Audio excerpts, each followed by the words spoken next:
Stephen Siller is an American hero who made the ultimate sacrifice as part of the 9/11 rescue effort that saved thousands. His heroic act sparked the creation of the foundation that bears his name. Our goal as a foundation is to take sadness and bring some joy. The foundation has helped thousands of people since 2001. Firefighter Stephen Siller answered the call to duty on 9/11. He raced to the burning towers to do his part to save lives. He was stopped at the Brooklyn Battery Tunnel. Instead of turning back, he put 60 pounds of gear on his back and raced through the tunnel and into history. Stephen's symbolic of what so many people did that day. 342 firefighters, along with Stephen Siller, didn't survive when the towers came down. They helped rescue thousands and thousands of people, and they knew that they might not come home. Stephen Siller demonstrated the very best in the human spirit. His courageous run has been emulated every year.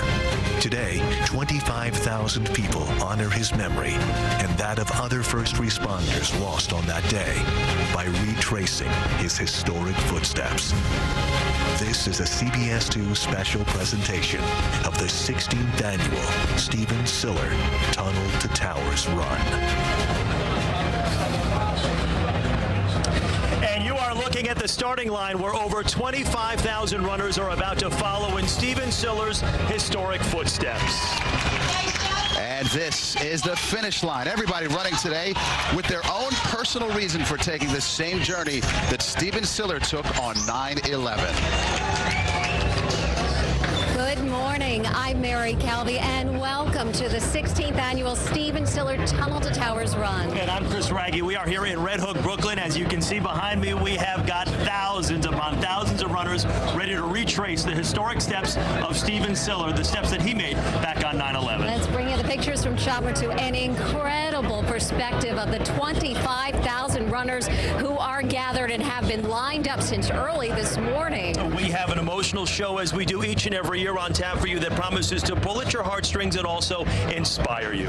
I'll share with you the story of what Stephen Siller did on 9/11 and the charity work the Tunnel to Towers Foundation has done in his name. The foundation builds high-tech smart homes for injured service members. I'll share with you how they made last Christmas one that won't soon be forgotten by one military family. And starting the race for the very first time will be former Saturday Night Live cast member Joe Piscopo. Joe has been a longtime supporter of the foundation. We cannot wait to talk with Joe today. We cannot wait to kick off this race in just a couple of minutes. So many people here on what is a beautiful day for a 5K. Let's get over to the finish line and join Maurice Dubois and Christine Johnson. Good morning, guys.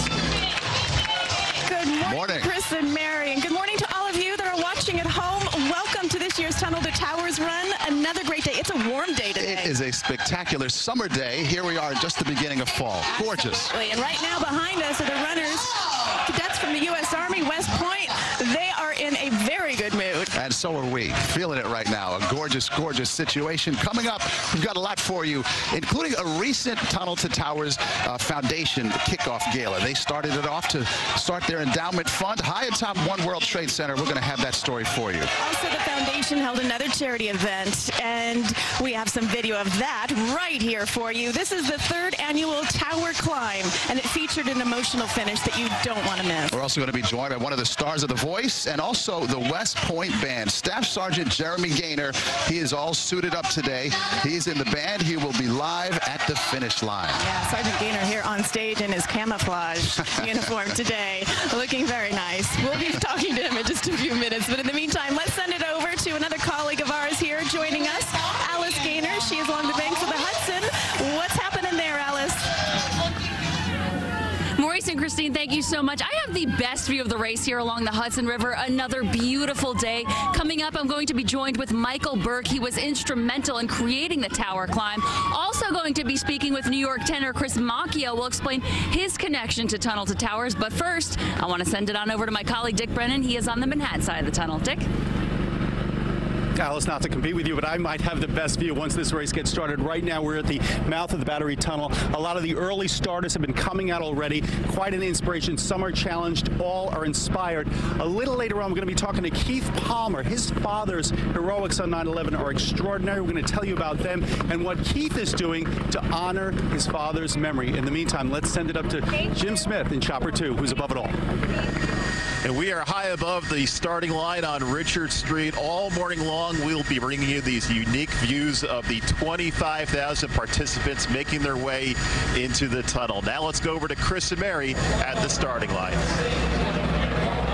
Okay, thank you, sir. And we have some special guests here with us at the starting line. First and foremost, Genesis Vilela, who is the daughter of NYPD Detective Mia Sotis Familia, who was killed in the line of duty this year. First of all, thank you so much for being here today. It's so good to see you again. And if we could just quickly talk to you about what Tunnel to Towers did for you and your family when they stepped up for you in your time of need for your family. Tunnel to Towers has been such an incredible, great help to me and my family. They've raised so much money for us, and they've taken off the financial burden that we would have faced. Yeah. And if it weren't for them, I would have to deal with a lot more stress that, would just put a damper in my entire mood for the rest of my life. Yeah. But it's great that I won't have to deal with that. Well, I think I speak on behalf of everyone watching now and everyone probably across the world when we say it's so good to have you here with us today. How are you doing? How are your brother and sister doing? Today we're feeling okay. Of course, we're taking it day by day, but we're just trying to get through what's been going on. But today is a good day. Yeah, well, Mia Sotis translates to forget me not, and we know that no one will ever forget the service, the great service that your mom provided to not only this, the force, the people of this great city, and of course to you as a mom. And we know she was, she loved you guys dearly, and we thank you for being here today. Okay, thanks so much, Genesis. Good to see you.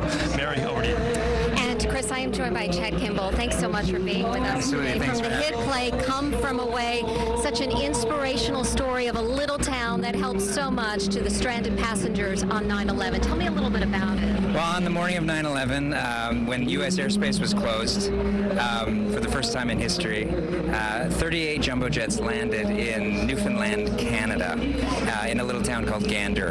About 7,000 people landed in this town of about 7,000, so the town doubled in size that morning, and the people in Gander took them in, clothed them, sheltered them, fed them over 5 days until U.S. airspace was open, and they were allowed to get on their planes and go back home. So we tell the story about, we had the first line of heroes here in New York, and then and we had a second line of heroes in other places like Gander who helped out that day.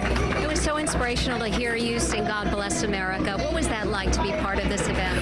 It's such a blessing to be able to be a part of this community of heroes who, who they've given their lives in service of our community, and to be able to just come and sing a little bit about God blessing America is a dream come true. Chad Kimball, thank you so much. So good to talk to you today. Thanks for having me. And being part of this. Thank you. And now let's get back to Christine and Maurice, a special guest. Our special guest right now is Staff Sergeant Jeremy Gaynor. He's currently stationed at West Point. You may recognize him from the voice, right? And quite a voice he has. You're going to be performing with the band later today. What about the Tunnel to Towers Foundation attracted you here?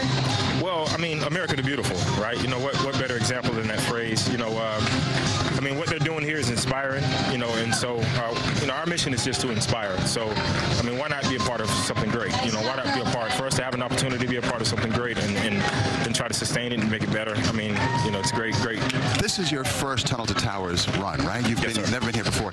Your thoughts as you watch this? We've been here many years. We get goosebumps every year. What about you? I mean, it's just what it means for our country, what it means for us in uniform. It's just amazing. I mean, words can't really describe it. So, I mean, it's just amazing. You have to be here to really take it all in. So. All right. Well, Sergeant Jeremy Gaynor, thank you so much. Thank you. We really appreciate it, and best of luck as you perform today. Yes, sir. Absolutely. That's your voice now. That's right. I'll try to. Some hot tea, I would imagine. All right. Thanks so much. Right now, this race is going to get underway in just a few minutes, so let's get familiar with the race route. Here it is. The race starts in Red Hook, Brooklyn, where the runners head into the Hugh L. Carey Tunnel. They will race almost 2 miles before emerging into the light of Lower Manhattan. The runners then head north on West Street, take a left on Liberty Street in Battery Park City, and then race along the Hudson River until they hit Warren Street, take a right, and head back towards West Street, where they race south toward the finish line. There it is, 5K, 3 miles. Let's send it back to Chris and Mary at the starting line. Guys. Maurice and Christine, thank you very much. The race is only moments away, but earlier today, the injured service members started their race. That's right, Mary. I had a chance to speak with a hero, Chris Levy, who's getting a smart home actually on Long Island in these next couple of months. He's so excited, had a chance to speak with him before he started the race this morning. Here it is. It's beyond words. Anytime anybody says that, you should say that. You want to come up with something, but you can't put it into words. The atmosphere at events like this and projects like the houses, couldn't be happier. Couldn't be happier. What's it like seeing everybody here, 25,000 strong for this run? It's for guys like you. There's no way to, when we're in the tunnel, the West Point guys start behind us, and when they came through, they come through every year in the tunnel with the echoing and the chanting. It's you really feel proud to be an American, and you feel really comfortable having them at your back. You a little choked up? Yeah. Oh yeah. I was in the service from 2004 to 10, and I went to a military school before that, and I get choked up. So anybody else, I mean, it's enough to bring a tear to anybody's eye. It's one of the great honors with being a part of this race each year, Mary. We're surrounded by heroes like Chris Levy, and the proceeds, of course, from today's race go to guys like Chris who need those smart homes in order to be independent and regain their lives. And I'll tell you, this race is just a small part of what we do, what they do for us 10 times more. And guess what? We're about to kick this thing off. Joe Piscopo will be with us to officially start this Tunnel to Tower race. I see him right there. And coming up, I'll share the inspirational story of Siller and the ultimate sacrifice he made on 9/11. And we'll take a look at what the foundation did last Christmas that will be forever remembered by one military family. All that and a whole lot more when we return to the 16th annual Tunnel to Towers run.